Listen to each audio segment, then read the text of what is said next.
Welcome, Emmanuel. Thank you for having me, Richard. The ISSB is going to operate a multi-location presence in Montreal and in Frankfurt. What do we expect the Montreal office will do? Well, I think the trustee's choice for Montreal is one that really founds its roots in the unique position of Montreal in the space of sustainable finance. I think the hub around sustainable finance in Montreal is pretty unique, and also the position of the Canadian financial markets being both very integrated with the US, but very independent in the way the corporate culture is here in Canada, the bilingual aspect of Montreal, the academic wealth of resources around is making it a place that the trustees felt would be one where what we are going to do will flourish in this ecosystem. What key functions are being considered for Montreal's office? So first of all, expect board members to be present here in Montreal to not only represent the collective of the 14 board members across 3 co-locations. We are still working on what will be the Asian location. They will be also having a very important role in terms of market engagement in the whole of the American continent, of course North America, of course Canada in particular. In addition to that, there will be production of standards here with technical staff based in Montreal, with the CEO of the office being based here on a full-time basis. And how exactly we will, break down the work between the 3 offices still needs to be decided. But for me, it's quite clear that some of what we have discovered, thanks to the great support of CPA and your partners here this week, this ecosystem around, the AI aspects of what data and standards can have to do together. The unique nature, I think, of the GDP here, dependence on extractive industries, with the pretty ambitious now recently announced government plan on the 2030 net zero race. All of this shows that if Canada can do it, that's a playbook for many other countries. So I would expect that a lot of that would transpire into why Montreal could be a center of expertise for some of these themes, serving the global situation of our organization. We've talked about locations in Montreal and Frankfurt, and you've alluded to the need for a presence in Asia. Can you describe that a little further? The 2 things I would say here. First of all, we are about building a global baseline of sustainability standards. And, if you look at where Asia is in the overall GDP, there's absolutely no doubt that we need to have a significant presence and engagement with Asian countries. And that's even more true if you project yourself in probably 10 years from now. So that's the first element. And the second I would say is that in particular when it comes to sustainability, 2 things. One is if you look at climate, you don't have China, you miss 35% of global emissions. So you want to have China there.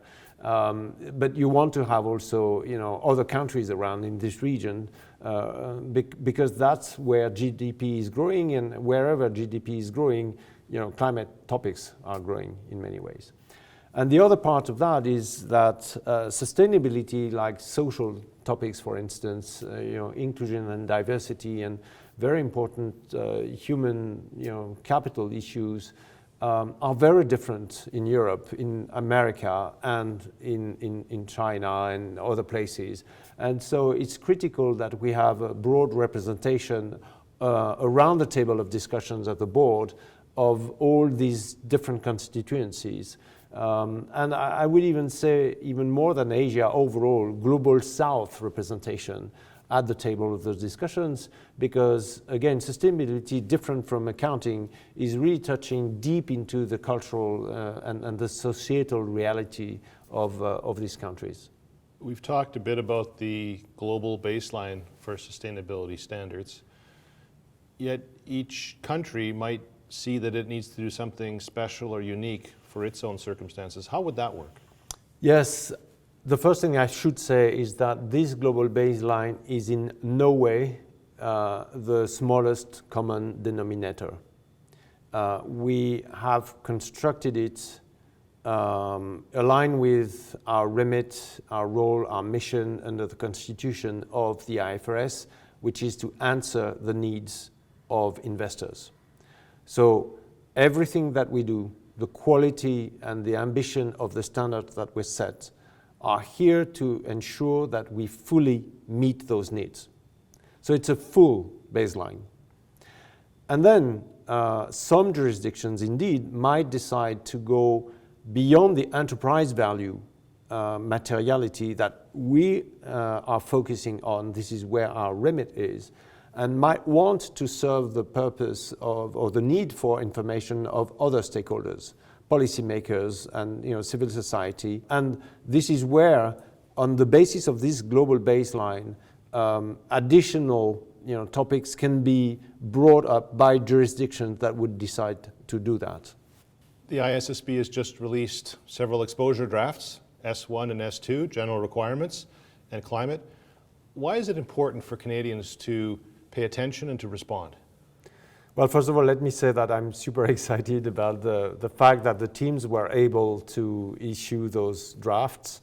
It's only like 5 months after the announcement of the creation of the ISSB, and we're already able to share this, frankly, what I think is a high quality work for our primary users and market participants to indeed comment and send us feedback. I think there is a general need for this feedback at the moment where at the same time the SEC in the US is consulting on sustainability topics, including climate, in a manner that is, I think, relevant and compatible with what we're doing, and therefore it's very important to coordinate the answers that are given to one and the other. And in a month's time, Europe will consult on a much bigger set of topics. So there is a momentum of consultation about sustainability by important jurisdictions. And because those jurisdictions are important to Canada overall, and also because Canada has this landscape that I described before in terms of exposure to climate and energy and a lot of important constituencies of the transition that needs to happen, I think it's absolutely fundamental that Canadian participants to the capital markets are responding not only to our exposure drafts, but also to the SEC consultation and the European consultation. You've recently met with many Canadian stakeholders and participants who are interested in the work of the ISSB and those exposure drafts. What are some of your key takeaways from those discussions? I think as the chair of the organization, I learned a lot because that has been the first time we actually met with stakeholders after the exposure draft were released. So for the first time ever here this week in Montreal, in Ottawa and Toronto, we actually discussed those. And so it's been very informative. And so it's a feeling of gratitude that I have for this week here in Canada about it, because I'm now absolutely sure that it will be a great home for our teams. Thank you, Emmanuel, for joining me for this conversation. It's been a pleasure to learn more about the ISSB.